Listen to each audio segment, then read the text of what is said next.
Hey, what's up?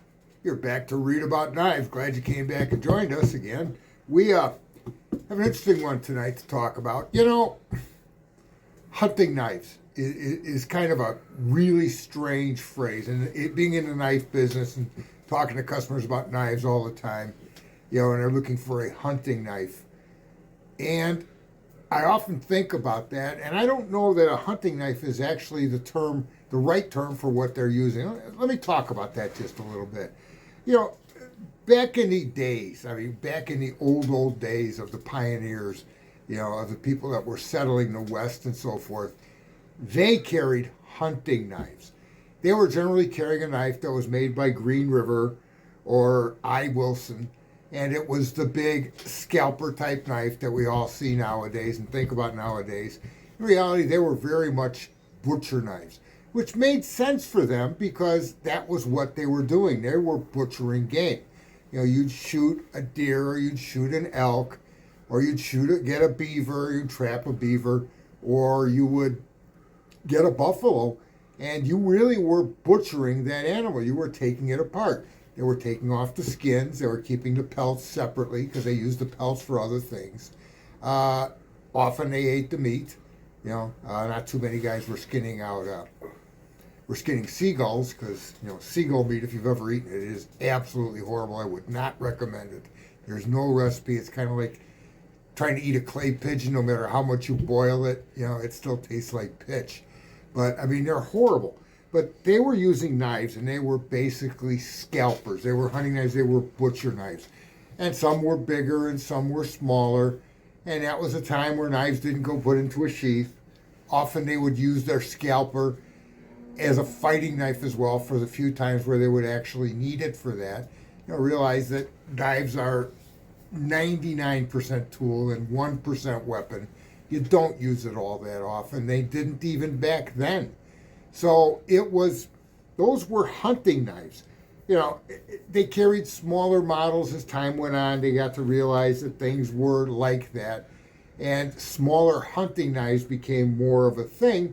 And those would often get carried in a game bag rather than on your belt where it would be exposed to the rain, which would make it rust and obviously then wouldn't cut as well. You could also lose it. It was much better in your game bag, and you would simply pull it out when you needed it. The opportunities to ever have to pull your hunting knife, what they were using as a hunting knife, your scalper, didn't get used often for much of anything else. If you wanted to cut wood or process wood, you had an axe. Knives weren't choppers. You'd use it for cutting those things up. Whittling and so forth, they would generally have a knife to do that, although they didn't do a whole heck of a lot of whittling back then. And if you got into a fighter as time went on, and people became a bit more wealthy, things became a little bit better, you were a successful prospector. Yeah, you carried your scalper for processing the game, but you carried then a Bowie knife, a true fighting knife. You would carry a Bowie knife. But Bowie knives were fighters, hunting knives were for hunting and for processing of game. As time went on, as we settled the country and it wasn't so much the wilderness, and people started setting up towns and cities and we became more urban, hunting wasn't so much a big factor because there were hunters that went out and hunted and butchered game, and you could go and buy meat that someone had gotten and processed for you, and you would eat that. So hunting kind of fell off the list of necessity things to do and got more into something you did. A lot of young men, they were successful in working in an urban environment. They worked in a store, they worked in a saloon, or they worked, at a bank or as a blacksmith or whatever they did. And the pull of our heritage, and there's so much of the knife industry, as we talk more and more about it, we're going to all recognize that so much about hunting is heritage. And they would hear about their grandfathers talking about when they went hunting, or their fathers when they would go out and hunt. And these guys would go out and they would hunt, but now it was no longer out of necessity as much as it was for sport. It was for recreation. It was to go back and touch into your roots and to see what you were doing back then. and the knives started to become better. But I refer to those because those guys used those knives also when they would go camping. So it really wasn't so much a hunting knife because its only purpose wasn't hunting. They got put into sheaths, generally on belts. They were smaller knives. And it's a term that I think we should be using, that I use quite often, is those were sporting knives. Because they were knives that were used for a lot of things other than hunting. You know, I do remember though when we talk about hunting knives and how they're not necessarily used for processing game, I was showing a customer, this goes back several years, I've told the story a few times to guys in the shop when we're talking. This guy came in and I was showing him, a newer hunting knife. And we were talking about them and so forth. I said, this is perfect. You don't need this big knife. Customers would come into the store. We still see that here. The green hordes come into the store and they're looking for a hunting knife. And they start looking at these 7, 8, 9-inch Bowies. I'm going to use my K-bar and so forth. And, this is the knife I'm going to use for hunting. And me being the tactful, wonderful person that I am. Oh, and modest. The tactful, wonderful, modest person that I am, I would kind of look at him. It's like, well, you're not going to engage that deer in mortal combat. You're bringing a gun, right? Because you don't need that knife to fight with. And generally, a 5-inch knife is about the biggest you need. And as you become more and more and more experienced with hunting and processing a game, it's funny, but your knife keeps getting smaller and smaller because you realize you're not carving roasts with that knife out in the field. You're basically opening up your game. You're basically gutting it. In the case of deer, you may be carving out some back straps because they're the best part of a deer. But you didn't need a really big knife, and you would carry your game back. And if you did do it in camp, well, then you would go into camp and you'd get your big butchering knife. You didn't carry it with you. It sat in camp and waited for you to use it. Anyway, I was talking about these knives, and they got smaller and smaller. And I was showing this guy like a 3-inch knife. I said, this is perfect for hunting because there's really nothing you're ever going to run across. If you're hunting in North America, you're not going to run across needing a knife much bigger than 3 or 4 inches. 4 inches on the big side for me. So, you get away with that. I said, this would be perfect for using in camp. And this guy was probably in his late 60s, early 70s. Obviously had been hunting most of his life. And he looked at me and said, youngster, you don't know what you're talking about. I said, what do you mean I don't know what I'm talking about? He goes, it's not something you can use everything in camp. I said, well, tell me one thing that you would do in camp that you can't do with this 3 or 4-inch knife. He said, you go in for lunch, you sit down for lunch, you're not the first one to get there to sit down for lunch, and there's the peanut butter jar, but everybody else is eating out of it, so you got to reach into the bottom of the peanut butter jar, and that 3-inch knife ain't going to get there. I was like, you know what? You got me. So... I've always laughed at that, but knives do get smaller and smaller as time goes on. And the big Bowies, they're big, but they became less necessary and become less important with the advent of repeating pistols. It used to be, it was that single shot pistol and you had one shot, and if you didn't end the fight with that one shot, well, I guess you got into a knife fight. And you would need to fight with the knife, and a 6 or 7-inch Bowie probably made a lot of sense. We're going to do a whole video about Bowie knives, and we're going to clear up some of the misconceptions of what Bowie knives are and the history behind them. But today we're talking about sporting knives. But even back then, as these knives got smaller, they got smaller and smaller, and they were knives that, a great example would be Nessmuk. If you're into knives, you know what we talk about when we're talking about a Nessmuk knife. It has a big bulbous back to it. Should have brought one with me. I'll show you a Nessmuk at some other point. But most of us know what a Nessmuk is. That knife was not very big. Realize that George Washington Sears was a very small guy. He was like 5'2". He was sickly. And his whole thing was making his equipment and gear as light as possible. So he wasn't about to carry a full-size butcher knife. He carried a rather small knife, and that was the knife he would use to process game. He also carried a 2-bladed folder, actually in the moose pattern, my favorite pattern to use.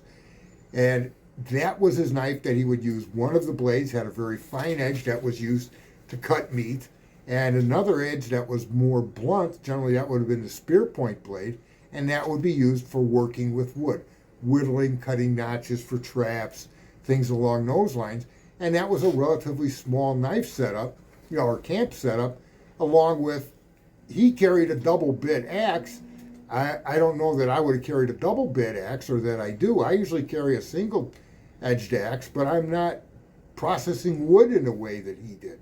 So Nessmuck's knives were small, but they were, again, modified butcher knives, the thin blade, modified type butcher knives. They were lightweight. The other historic hunter and guide was a man named Kephart, Horace Kephart. And Kephart was using knives along that sort until his favorite knife manufacturer, Colchester, discontinued making those knives. Russell Green River was making them. I. Wilson was bringing the knives in from Sheffield. But Kephart liked the Colchester. When Colchester stopped making those knives, Horace Kephart had designed a 5-inch, and he was at that time, by the way, already a well-respected writer. He was, like the dean of knife writers. And he had designed a 5-inch field knife. The knife that has become so popular now has seen a resurrection of knives known as the Kephart. It was basically a real, true spear point knife. Not real good, not really thick. Again, not extremely thick, but it had, it was still relatively thin, 5-inch, almost a round handle with a small finger guard set into it. And Colchester made those for him in a 5-inch. I think of all of the Nessmuck knives that I've seen, Bark River does a very good job with the Kephart knife. And they're a neat knife. It's really one of my favorites now. I'll often take those out if I go out in the woods. I'll often carry the Kephart because there are roots to it. Again, we're getting back to a heritage. So, he did that as well. And he carried his knife for many, many, many years. But as knives were getting smaller and there was a need for more commercial knives, turn the page on my notes here, guys. I'm sorry. Just kind of highlights. Notice I'm not reading from it. But by that time, this is the 1880s, and they were becoming, those knives were becoming smaller and smaller and becoming more along the lines of hunting knives. Interestingly, as they were progressing and moving on, the flavor of the Bowie knife still existed. And the American hunting knife, let's flip the camera over here for a second so we can see this. The American hunting knife, the very first ones, actually Green River pioneered this design. I think all of us have seen these, at one time or another. Sometimes they're referred to as cowboy Bowies. But if you look, there's a lot of Bowie knife here. Okay, it's still got a very clip point and a very great deal of point to it. Okay, double guard. In this case, it's a stag handle. This one was Alfred Williams in Sheffield, England. Okay, it was made by Alfred Williams in Sheffield, England, and it has a little bit of information for you. I don't know if we can get the branding to show up because lighting knives sucks. Right across here it says Ebro. Okay, Ebro was the trademark for an importer that brought the knives in here. So whenever you see Ebro, it was a knife that was brought into this country, imported from Sheffield, England. And these are very cool knives. If you're into knives, and I'm planning on doing a video about Knives of Boardwalk Empire, if you've ever watched that TV series, Richard Harrow, one of the characters, does go out in the woods, and I'm not going to spoil the show if you haven't watched it. I'm going to recommend you do it. It was a great series. But the knife he pulls out, because he's going out hunting, and he walks out there and he pulls off of his belt one of these out of a pretty weather-beaten sheath. Now, Richard Harrow was a veteran of World War I, and he was carrying this knife. He used that knife to slice an apple, and that was typical of what the sporting knives would be used for. There was a knife that he didn't get an opportunity in that show or in that episode to actually process any game. He ended up sitting with some guys that were moonshiners and eating with them. But this was the knife he carried. There were, I believe, 3 knives in that show, and like I said, we're going to do a video of the knives of Boardwalk Empire just because I think it's interesting. But this was now in the 1920s, which would have made sense for it to be correct for the period. One of the few that were there. At the time, now we're getting much more urban. People were living in New York and, in the major big cities. And in New York, there was a company called Abercrombie and Fitch. And Abercrombie and Fitch was an outfitter. This was before the company was sold twice and the brand was bought up by somebody who makes clothes for yuppies, I don't know, t-shirts with big brand names on them and so forth. Anytime I see it, I'll never buy any of the Abercrombie and Fitch because it destroyed the name so badly. Let me switch back to me. Sorry guys, I'm not quite accustomed yet to having cameras switch back and forth. We're moving up in technology. But Abercrombie and Fitch was an outfitter, and they were called the world's greatest sporting goods store. There was another store in Chicago on Wabash Avenue, VL&A. VL&A used the same name. Interestingly, VL&A ultimately was bought by Abercrombie and Fitch, and Abercrombie and Fitch was in the, I think it was 130 North Wabash in Chicago. Being from Chicago, that seems kind of an interesting thing for me. And someday I'll tell you a little interesting story about VL&A and Chicago. Anyway, Abercrombie and Fitch was the place you went to get everything. It was kind of cool because at that one point it was a 12-story building in New York, and all 12 stores were tied up with sporting goods. You want to talk about a cool sporting goods store. On the roof, the owner had built a log cabin, and he would actually sleep in that log cabin. Talk about a cool penthouse, but he was in that log cabin. But in the floors down below, there was an entire floor that were tents. And all the people that worked there were experienced outdoorsmen. So if you went out there and you were looking for a tent, that was the guy to talk to because they would walk over and show you a tent. He could add room there to set the tent up and show you how to set it up. Great customer service, very cool. Cooking setups with Dutch ovens and the cast iron you would take out there and the forks and the cooking stands. You name it for sports, it was there. It was an outdoorsman's dream come true. They had a gun department that people still talk about how incredible their gun department was. And it was just about everything. I know I saw a Colt 38 Police Positive that was sold by Abercrombie and Fitch. I mean, it's just a very cool store. But Abercrombie and Fitch, I mean, Admiral Perry used Abercrombie and Fitch when he was outfitting his journey to the North Pole. Teddy Roosevelt went to Abercrombie and Fitch to get his gear for his African hunts and so forth. This guy, Charles Lindbergh, had a watch made that were at Abercrombie and Fitch. The old Abercrombie and Fitch wristwatches were pretty cool too. And plus he carried an Abercrombie and Fitch knife, or a knife he had bought from Abercrombie and Fitch at the time. Well, Abercrombie and Fitch, seeing that the industry was changing, decided that they needed to have a knife that was kind of special as well. And they basically designed and came up with their own knife, which is really a big part of the subject of what we're talking about, would be this knife here.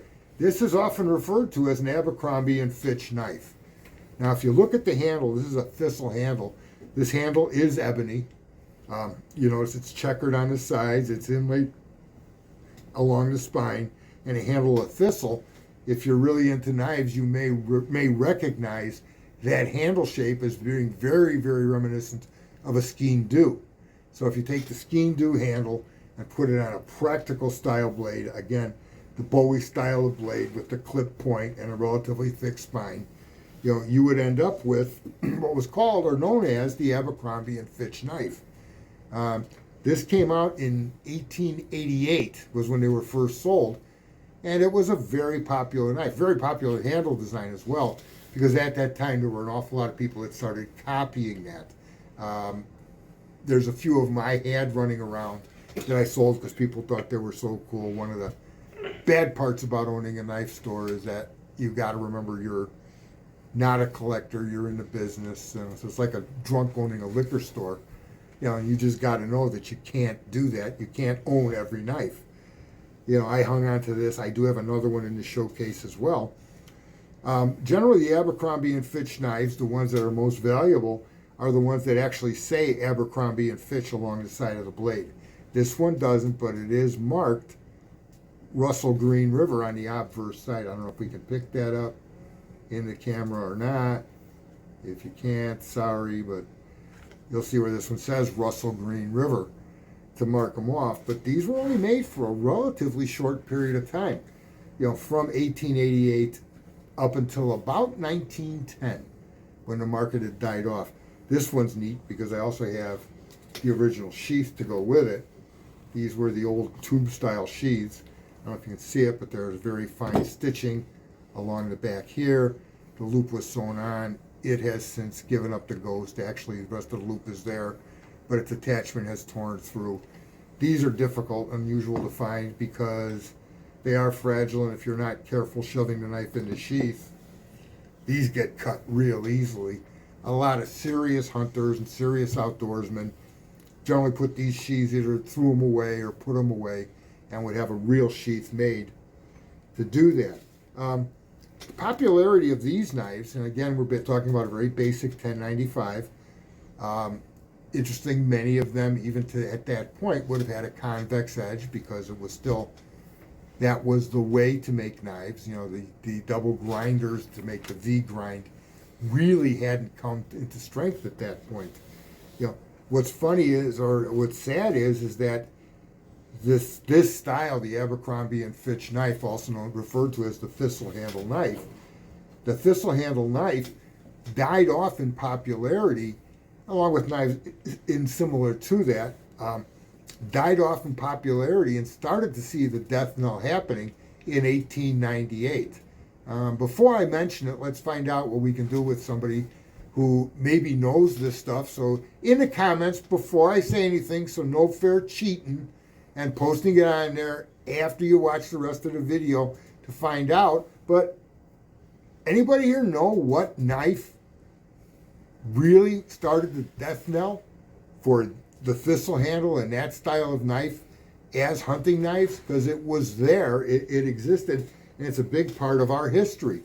Back to this Thistle handle, it is ebony. This one's got a little bit of a crack forming in the ebony because it is ebony and it's finally getting old. So, I mean, the newest this knife could be is probably about 1910. So it's been around for 122 years, 112 years. Okay, it's an oldie, and math's not my strong subject when I'm talking. But it's been around for quite a while. By the way, this is nickel silver. The band up here is nickel silver. They didn't cut corners on these. Imagine the amount of time that you would have to put into to hand checker these, because I'm sure they had to be hand checkered, and you had guys standing there with their checkering tools, checkering these knives and having to do, all day, basically, they're checkering knives. Anybody ever checkered a gun stock, you know what a pain that is. Anyway, you've had your time to give us the comment, and while we're talking about making comments, if you're enjoying this kind of material, I need you to subscribe. I need you to tell friends to subscribe. Share this, subscribe, hit the alert bell, so you'll know when I come up with a new video. We're going to continue to make new material. Give me a like, too. I mean, the better the analytics look on this, the better the site's going to work. And to be honest with you guys, I mean, I want this to be a good venture and ultimately to be a commercial venture. Okay, time's up for the quiz. If you haven't answered by now, put your pencils down. The knife that came out in 1898 came from Gladstone, Michigan, Webster Marble. It was Webster Marble's ideal hunting knife. Handle starting out with that stacked leather handle that's so famous and everybody copied and a lot of people still use.